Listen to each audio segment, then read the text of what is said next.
Ministro Gilmar Mendes analisa que ex-presidente Lula pode pedir danos morais por condenações. A declaração foi dada em entrevista ao jornal Estadão, onde o magistrado voltou a criticar a Operação Lava Jato.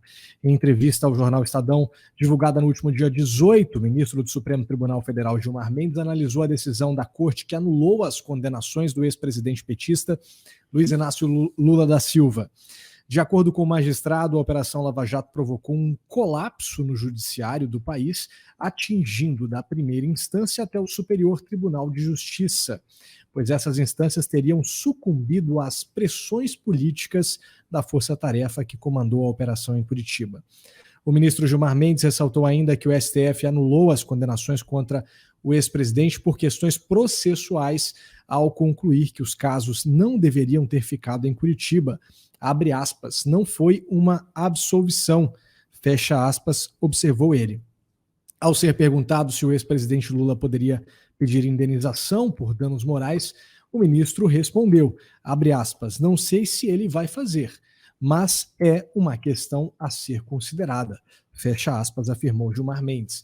Durante sua entrevista, o ministro ainda voltou a criticar o ministro Cássio Nunes Marques pelas recentes decisões que vem tomando no STF. Alan. Ai, meu Deus do céu. Vamos lá, né? Não, é que eles já ultrapassaram todos os limites. Normalmente discute-se se existe, então, uma fidelidade à lei. Existe uma fidelidade. Isso aqui é competência de quem? Por exemplo, eu estava, inclusive, escutando pessoas idôneas, sérias, falando da competência no caso do Lula, se era realmente São Paulo e não Curitiba, etc. Acontece que no Brasil, quando a gente vê uma decisão dessa como a do ministro Gilmar Mendes, a gente fica se perguntando, né? Você só não pode ser honesto no Brasil. Todo o resto você pode fazer. É esse sentimento que gera, que hoje acaba imperando no brasileiro. Eu só não posso ser um trabalhador honesto. Todo o resto pode... qualquer tipo de atitude, qualquer tipo de atividade eu posso fazer. Se eu for honesto, eu vou ser preso de alguma maneira. Eu vou ser enquadrado em algum decreto, ou em alguma lei, ou em alguma norma. E só ser bandido é o que vale a pena nesse país. Não nesse caso específico, porque eu sou bem honesto aqui. Essa coisa jurídica que eu prefiro chamar também a Danelon. Tá? Agora, a sensação que dá é que não há equidade na lei. Se a lei diz, você não pode colocar esse livro aqui, aí vem um outro e coloca, aí você fala assim, pô, o cara ali colocou. Todo mundo falou que não podia colocar o livro ali, aí você vai lá, quando você está colocando, alguém já algema, prende. Não, você não pode colocar o livro ali não. Aí sabe o que acontece depois? Essa é a parte mais bizarra, né? Alguém vai virar e falar assim, mas pô, tu também, né? Tu não sabia que não podia botar o livro ali? Falei, mas tá todo mundo colocando? Falei, mas você não sabia? Mas peraí, qual é a razão de não poder colocar o livro sobre a mesa? Não, os caras decidiram, você tem que respeitar as instituições democráticas. Falei, mas tá todo mundo colocando o livro? Não, mas tu também provocou, né? Falei, como eu provoquei? Você não sabe que é proibido colocar o livro na mesa? Mas eu acabei de te falar que tá todo mundo colocando. Você tem que seguir. Senão você não está respeitando o Estado Democrático de Direito. É esse grau de insanidade que nós chegamos no Brasil. É esse grau de insanidade. Até quando isso aí vai imperar? Eu sinceramente não sei. Eu não sei. Porque quando a gente olha e vê o cenário político, a gente não fica muito animado. Você fica desanimadão vendo Thalíria Petroni. Aí você fala assim, pô, né? A esquerda tem Thalíria Petroni, ufa, estamos tranquilo. Eu não vou citar nome não para não causar intriga. Aí vem um deputado de direita e fala assim, pessoal, vamos para a luta, hashtag tal. Eu falei, cara, não. Não, cara. Não. Hashtag não. Hashtag não. Hashtag não, cara. Hashtag não. Hashtag não, pelo amor de Deus, cara. Assim, cara, quando você pensa assim, não, o exército inimigo tá defasado, você fala assim, pô, agora a gente, né? Agora vai, né? Pô, tamo tranquilo. Numa dessa a gente tá indo forte, né? Deve ser uns 150, quanto que é? Uns 150? Você lembra aquela piada lá, né? 300, quanto que é? Uns 150? Não, não é não. Mais, é mais. É um pouco mais, é um pouco mais. É. A gente fica numa situação assim, é complicado, cara. Muito complicado. Por isso que a nossa proposta aqui, como no Terça Livre, nós não temos pretensões políticas eleitorais, mas nós queremos ajudar quem tenha pretensões políticas. Nós não escondemos isso. Eu quero. Se um deputado me ligar aqui, um senador, pessoal, o que a gente pode fazer? Vou dar dicas, claro. Não porque eu tenha soluções ou porque eu sei mais alguma coisa. Não, é porque, como eu não estou inserido no cenário político, eleitoreiro, eu não tenho que ficar analisando o cenário político brasileiro pensando no que o presidente da Câmara vai falar ou no acordo que foi feito entre os partidos. A minha visão é a visão de um cidadão. Eu vou levar para essa pessoa, pessoal, o cidadão brasileiro está cansado disso aqui, cara. Bate nisso aqui. Você vai ter apoio do povo, né? E nós estamos aqui dispostos a ajudar. Não fazemos jornalismo de modo, sabe? A gente faz o jornalismo para alcançar o nirvana, não. Nós fazemos jornalismo para alcançar o bem do país. Nós queremos o bem da nossa pátria. É a nossa nação. É o nosso país. Estamos extremamente preocupados. E aí, quando a gente vê o judiciário agindo dessa maneira, eu não quero fazer uma análise técnica porque eu não sou advogado, eu prefiro entrevistar alguém que entenda isso aí. Só que eu, na verdade, fico até triste quando eu leio um comentário igual esse aqui. Ó. Alan para senador, Alan para deputado. Não, gente. Há quanto tempo eu já falo para vocês que não é só porque eu não tenho vocação para política. Eu não tenho. Anotem, gravem isso. Eu não tenho vocação política. Não tenho. E mais do que isso, mais do que não ter vocação, eu sei que isso não é o que pode fazer alguma mudança no país. Prefiro 1000 vezes até melhorar minha guitarrinha e tocar blues e tentar mudar na arte. Eu tento fazer aqui no jornalismo que é bem melhor do que eu tocando guitarra. Mas é na cultura. É na cultura que a gente vai conseguir fazer alguma coisa. Na política vai ser só mais um salário a mais que você vai pagar. Não estou aqui falando que as pessoas de direita que estão lá só estão consumindo salário. Não, tem gente que está fazendo um trabalho maravilhoso. Mas eu estou dizendo assim, outros podem ir lá fazer um trabalho de política eleitoral. No Congresso, eu não posso ficar esclarecendo as pessoas sobre filosofia tomista. No Congresso, eu não posso ficar esclarecendo as pessoas o problema da estrutura em si do Estado Democrático de Direito, Estado moderno. No Congresso, não tem muito o que fazer com relação ao Estado Novo, do Vargas, que está encrostado na cabeça do brasileiro. No Congresso, não tem como eu ficar explicando para as pessoas, dia e noite, 4 horas por dia, o problema do desarmamento no Brasil. E como o que eu quero fazer é chegar nas pessoas, eu não preciso do cargo. Eu simplesmente não preciso. Eu consigo muito mais aqui.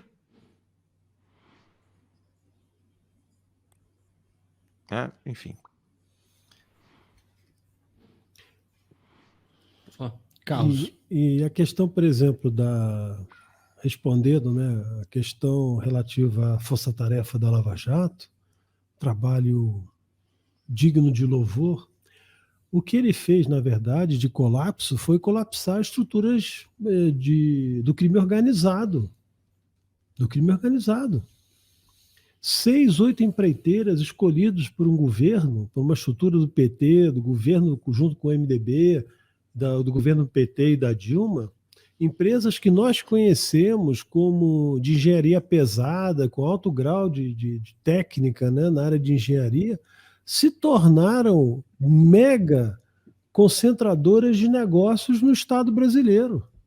Até fornecimento em ambiente militar, carro blindado, enfim, quer dizer, eles tornaram uma cartelização efetiva da estrutura econômica brasileira junto com os serviços de interesse do Estado, financiado por órgãos públicos, por endividamento. E nós assistimos o que deu nisso, 13 milhões de desempregados, que foi herdado em 2000, nas eleições de 2018, quando o presidente assumiu em 2019, 13 milhões, quase 14 milhões de desempregados, né, que nós contamos, sem colocar no campo os informais. Os informais. Então, isso aí daria mais ou menos em torno de 25 milhões de pessoas.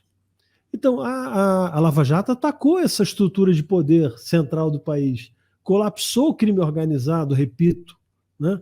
E você dizer que o Lula merece um dano moral é uma coisa absurda, porque, na verdade, o dano causado a ele, o que ele merecia efetivamente era uma cadeia. Era cumprir a pena em regime fechado com todo o dano que ele causou à economia brasileira, ao povo brasileiro, as perspectivas de futuro das famílias, que nós já discutimos aqui. O PT destruiu o Brasil. Isso nós precisamos lembrar. Nós vamos ter eleições agora em 2022, né, e estão querendo habilitar essa figura egressa do sistema penal brasileiro, não por absolvição em processos reais, né, de defesa e provando de maneira concreta nos autos que o sujeito era inocente. Não.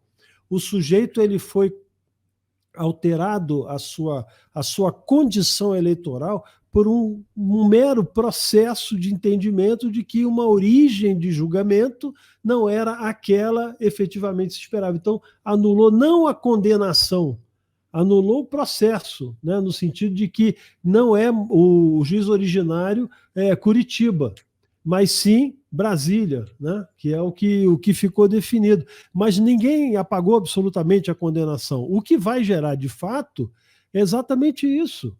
Exatamente isso. É um prazo maior para analisar todo um processo, a idade no meliante vai avançar, prescrição cai à metade, e aí sim, ele pode até ser condenado, mas efetivamente não vai punir, não tem efeito, né, penal a própria condenação em função da prescrição.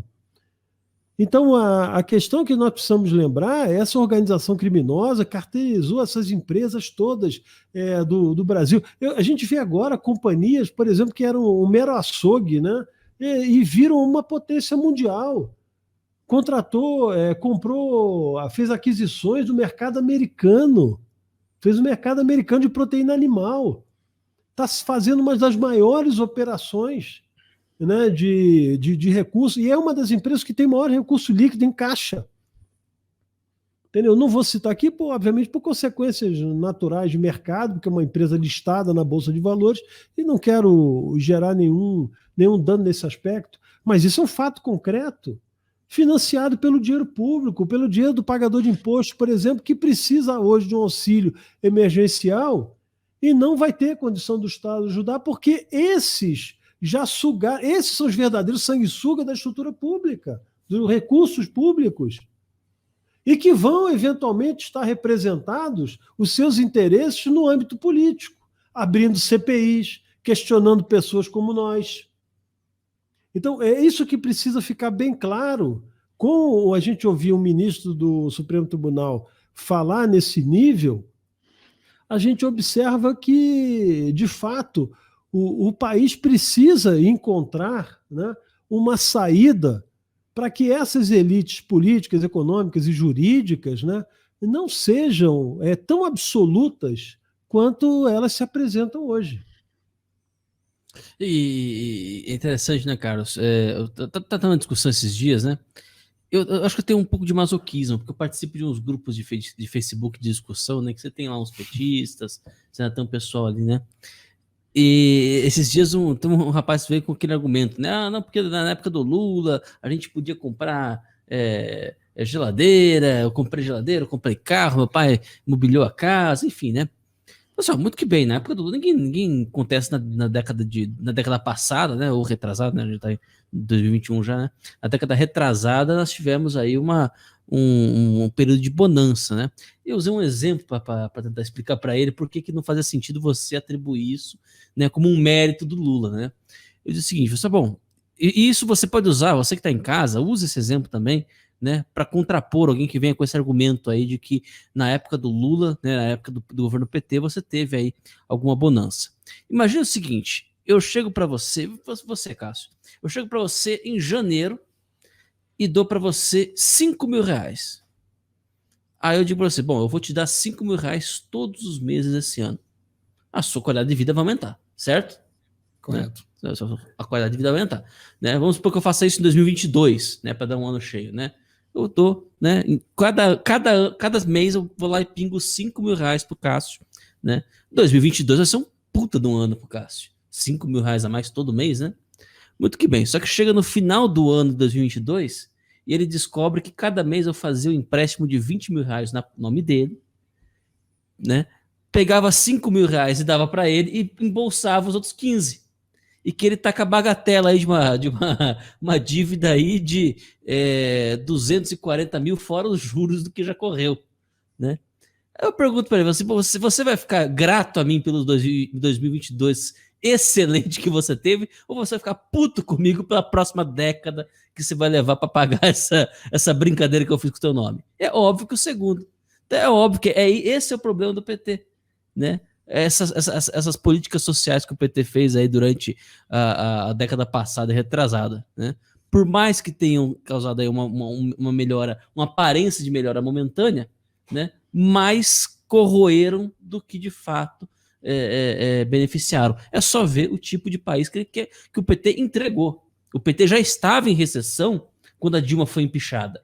Já estava entrando num processo o Brasil já estava entrando num processo de depreciação do poder aquisitivo das classes mais baixas, principalmente, justamente por quê? Porque foram enganadas, foram recebendo migalhas à medida que tinha uma dívida imensa, o nome dela sendo feita e que depois acabou sendo cobrada. E também nesse aspecto, você me permitiu o seguinte, não só de maneira indireta, não perceptível, que é o que você acabou de colocar, porque isso vem através de financiamento na dívida pública, né, o crescimento da dívida interna, mas também é o seguinte, quando terminou o período, né, da Lula e do Dilma, né, perdão, do Lula e da Dilma, nós tínhamos mais de 30, 40 milhões de brasileiros endividados.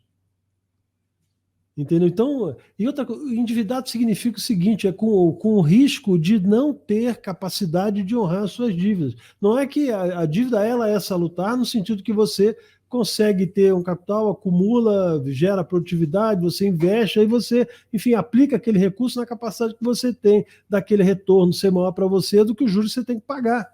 Nós tanto não tínhamos uma condição de pagar os juros que as contas públicas se avolumaram em termos de déficit, quanto aquele que no campo privado também adotou um sistema de financiamento, de facilitação que foi dado, e ele não conseguiu pagar. Então nós vimos uma quebradeira em dois sentidos, tanto do país quanto do povo de uma maneira em geral, e principalmente do mais pobre.